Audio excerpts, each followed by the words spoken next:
Each Buddha has their own incredible pure realm, or pure sphere, or pure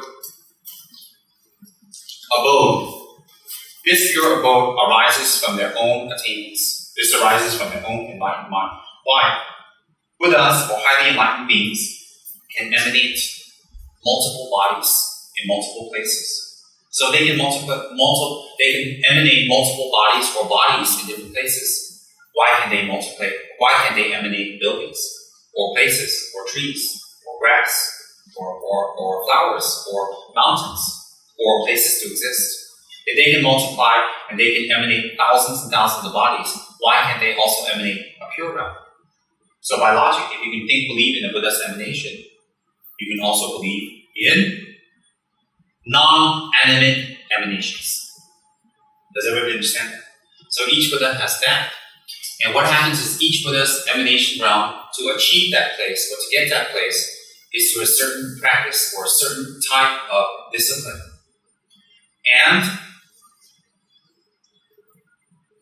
the reason we go to a pure realm, the reason is not because we're sick of samsara and we want to escape, and we want to run away, and we really want, a Club Med kind of situation and escape, and we want to lay on the beach and do nothing and just, be massaged by takinis or whatever. That's not why we go to a pure realm. A lot of people have the wrong perception of going to a pure realm, that, I want to escape and I want to get away and everything's ugly and I don't want any more suffering. In fact, that very thought is the lowest scope of collecting merit. Why the lowest scope of practicing Dharma is wishing to escape from suffering for oneself alone.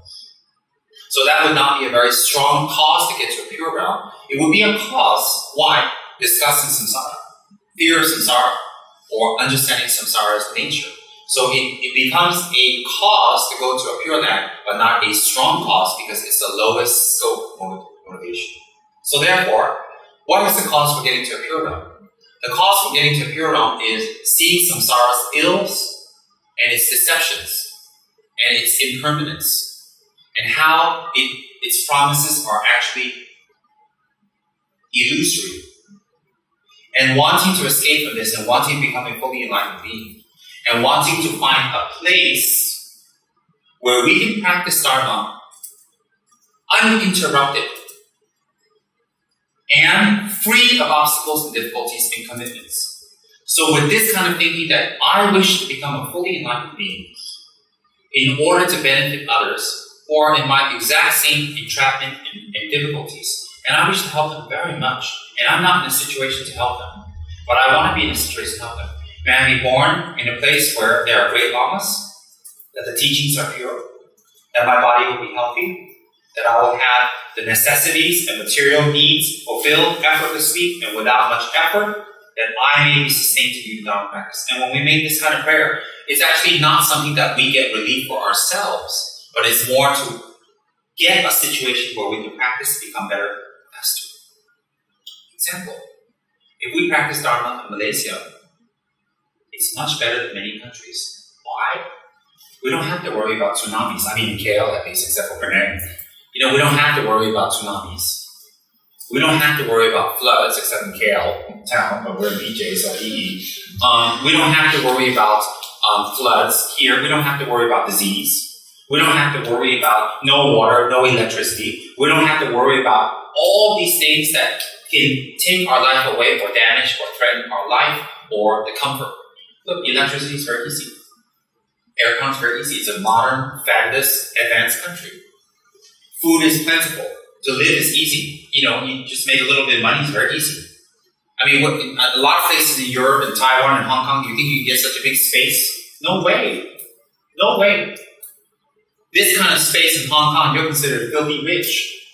This kind of space in Singapore, you're considered filthy rich, for God's sakes. But we can have this kind of space here for very little money compared to what other countries need to pay. So what am I trying to say? You have to make that less effort to have this much. So isn't that easy to practice Dharma? If we get sick, we got great hospitals. Okay, so you have these great, Malaysia's a fabulous, wonderful place to practice Dharma, if you take advantage of it. Okay, so this country would be one of the top countries that it would be very easy for your body to be healthy and clean and get what you need to survive. To practice Dharma. Because to practice Dharma, you need to be healthy. You need to have good food. You need to be in a clean place. You need to not have 5 billion mosquitoes biting you so you get dengue. You need this kind of place. You need electricity. You need to, see your sadhanas at night. You can't have candlelight because you're going to go blind. Okay, so this is a great place. So in our world, we have different levels of places where we can practice Dharma. Definitely, there are even higher levels. Definitely. So what happens is the Buddhas have highly evolved places where we can reincarnate in to practice. And they're called Pure Lands. They're called Pure Lands. Vajrayani's Pure Land, as you know, is Eternal Paradise. Maitreya's Pure Land is Tushita, or Gaden. Amitabha's is Sukhavat, and etc., etc., etc. I don't know all the names. And so what happens is, but there's a very special lineage, and there's one lineage called Shambhala. And Shambhala is not exactly a pure land, but it's a place where it's likened to a pure land. And this place exists within the Himalayas. And within the Himalayas, it's huge. If you guys ever look at the Himalayas from aerial view, it's huge. There's hundreds of kilometers, thousands of kilometers of unexplored, but people just can't get through. There's snow there that's hundreds and hundreds of years old that's never melted. It just snows on top of stuff. It's too cold. So in the Himalayas, there's a place there where Shambhala exists. And that place is ruled by the Rigden kings, R-I-G-D-E-N. And the Rigden kings have a lineage, and they live for hundreds and hundreds of years. They have very long lives, but they also have to die. And they have their sons, and their sons, and their sons. And so what happens is, they're in an environment that food is very easy to get. Livelihood is very easy to get.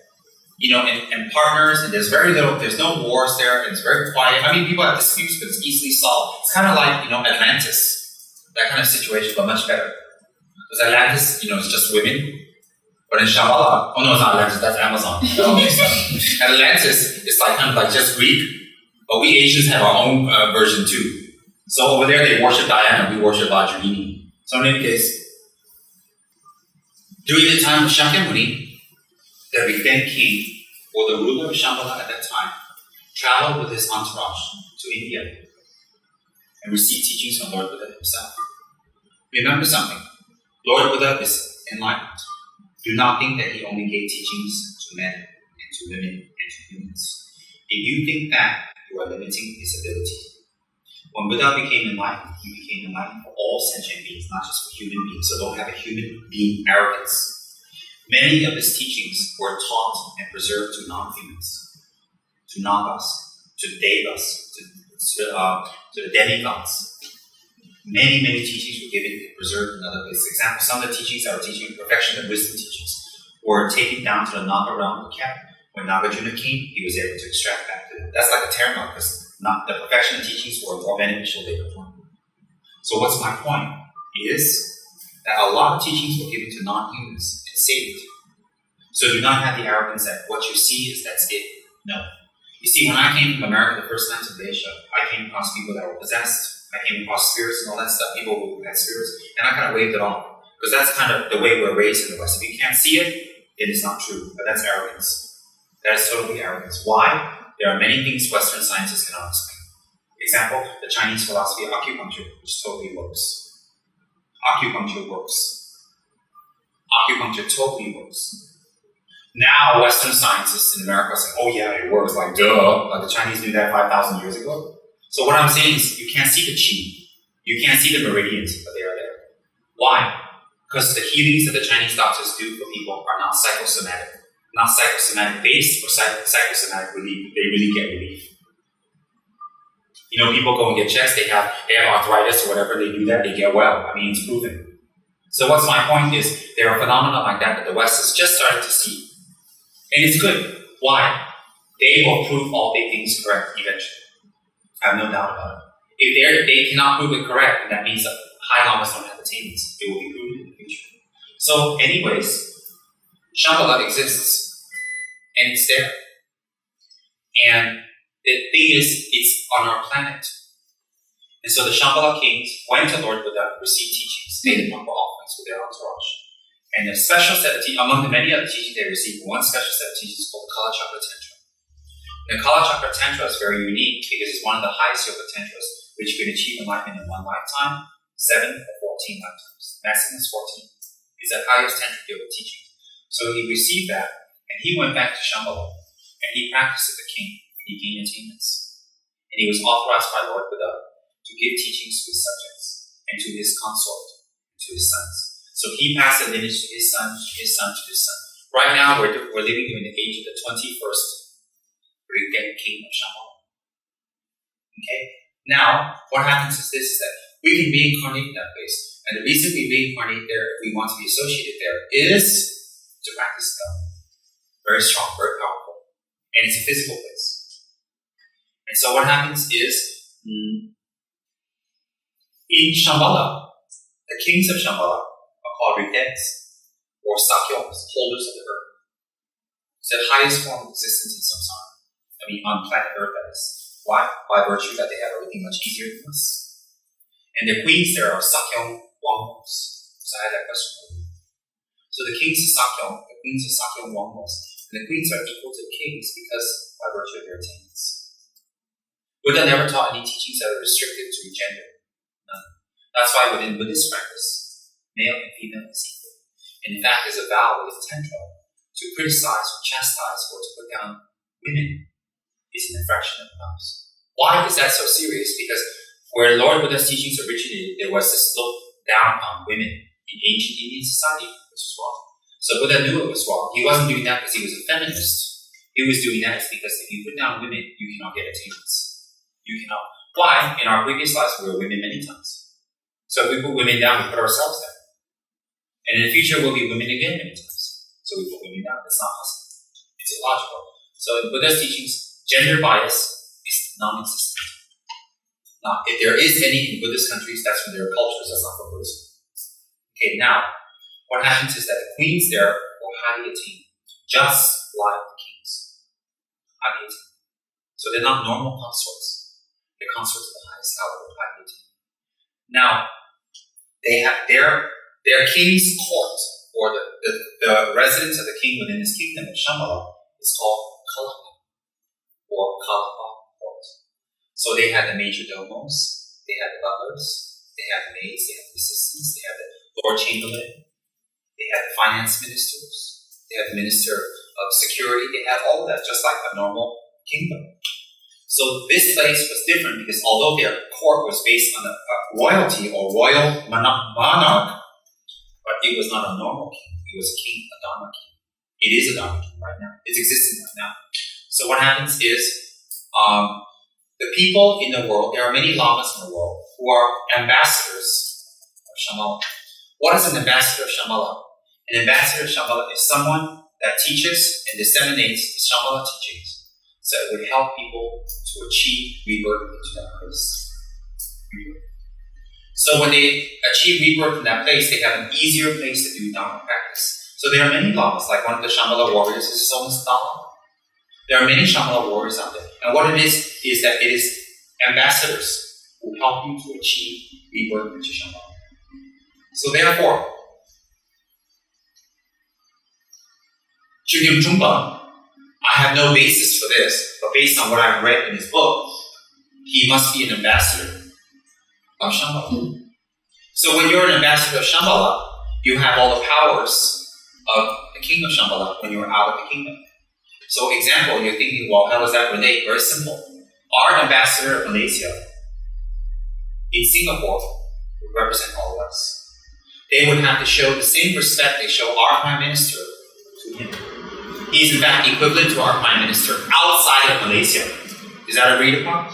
So everything they do, so when he arrives, they have to treat him as if he is the Prime Minister, which he is, because he represents us. So, but when he comes back to Malaysia, of course, he's subservient to our Prime Minister. But when he's outside of the country, he is our Prime Minister. He is, Putsa means his substitute. So whatever we do to ambassador in Singapore or Malaysia is equivalent to the Prime Minister. Like that, an ambassador of Shambhala, when he's outside of Shambhala, he is equivalent to the king of Shambhala. So he would call himself a Sakyong, holder of the earth. And his consort would be Sakyong Wangmo. That's what we got asked earlier, okay? Now, his house, Chugyum Chungpa Lajang, it's actually a Lama's house is called a Lajang. So Chugyum Chungpa's Lajang, instead of calling it a Lajang, he gave it another name. He called it Kalapa Court. Why? He based it upon Shambhala. And there's two reasons. One is that his organization was not organized. They didn't have a model or an example or a plan or some kind of map to follow how they can help Chugyum Trungpa disseminate the Dharma teachings in the world or in his environment.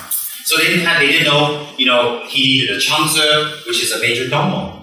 He needs a secretary. He needs a cook. He needs all these assistants.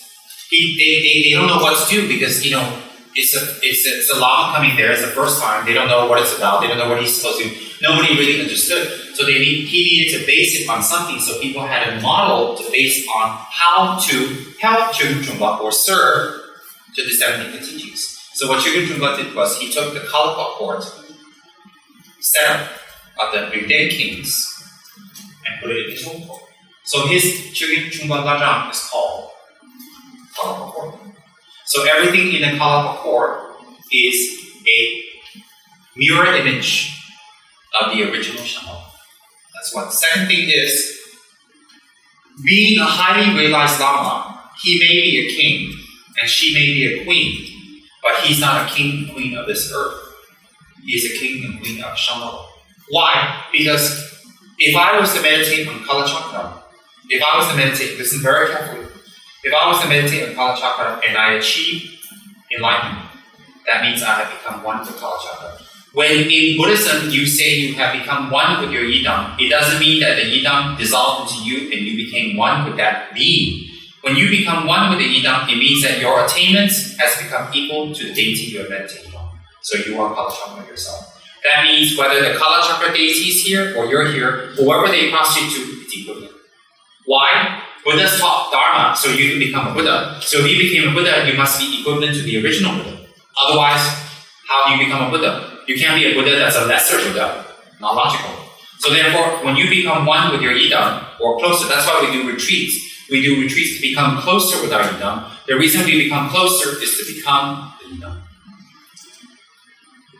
Now, that's why highly attained lamas in Tibet, when we consider them one with a deity, we say, oh, he's an emanation, Kiruka. It can mean two things. It can mean that he's an actual emanation or he's become one with yidam.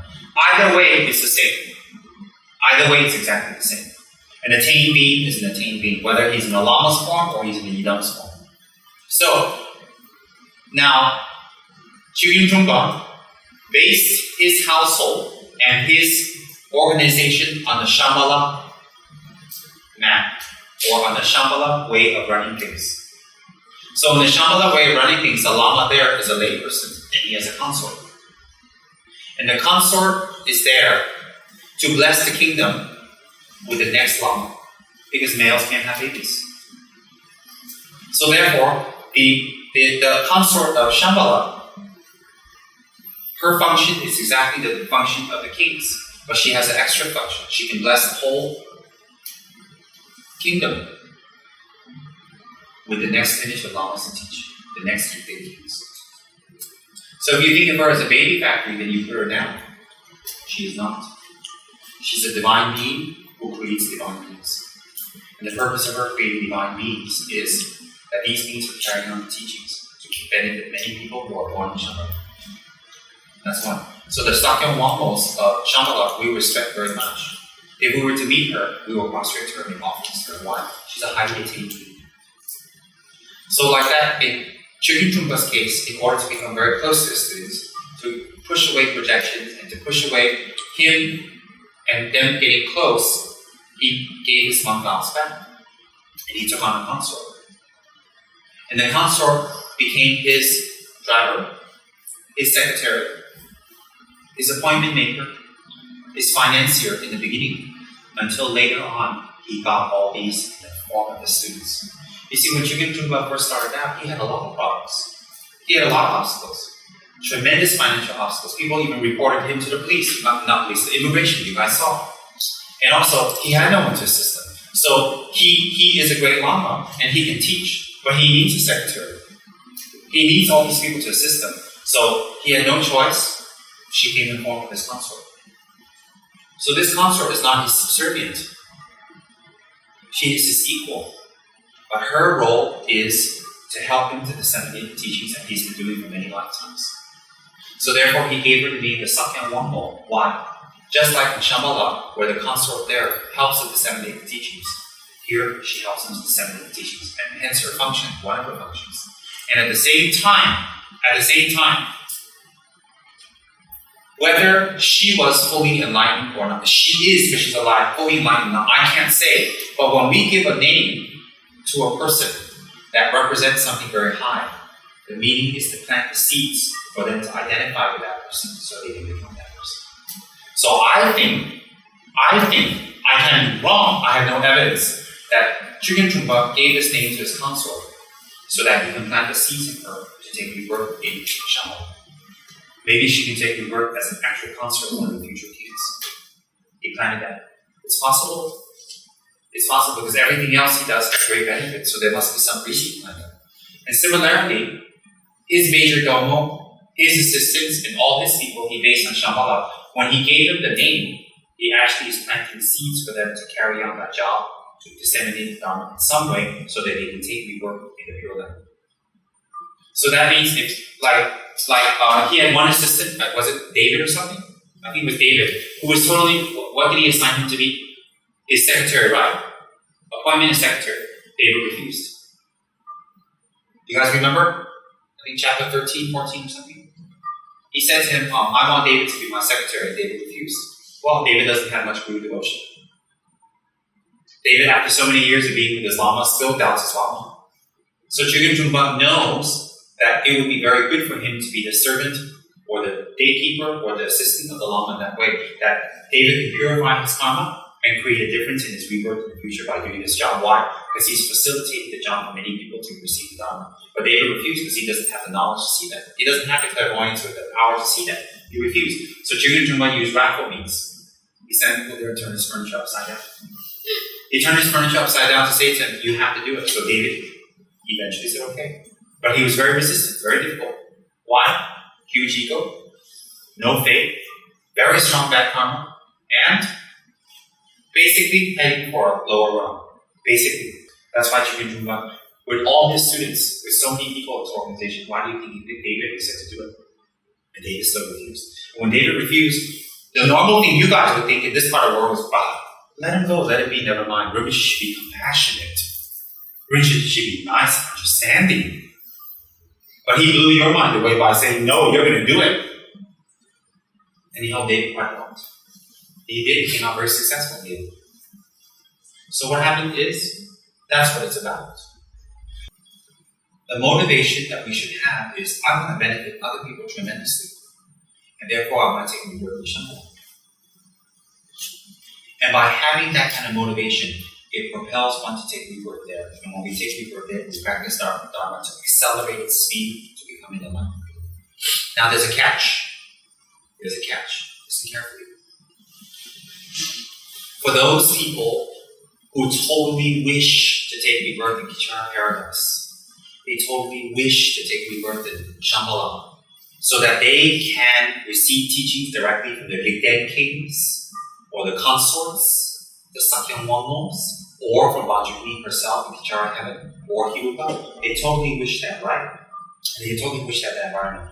And they wish it so much based on the motivation of accelerating their Buddhahood to benefit others. Again, based on their motivation of accelerating their Buddhahood to benefit others. Based on that acceleration of Buddhahood to benefit others.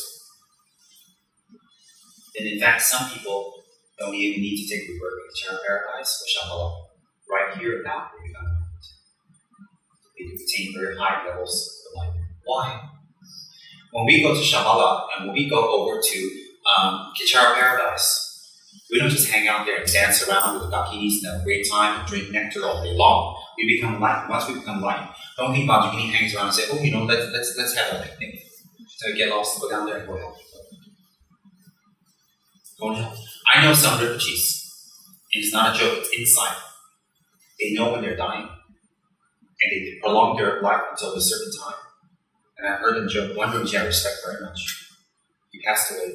He told his other friend, I'm not going to Yugachun's. I'm not going to Lama Tsongkhapa's heaven. Why?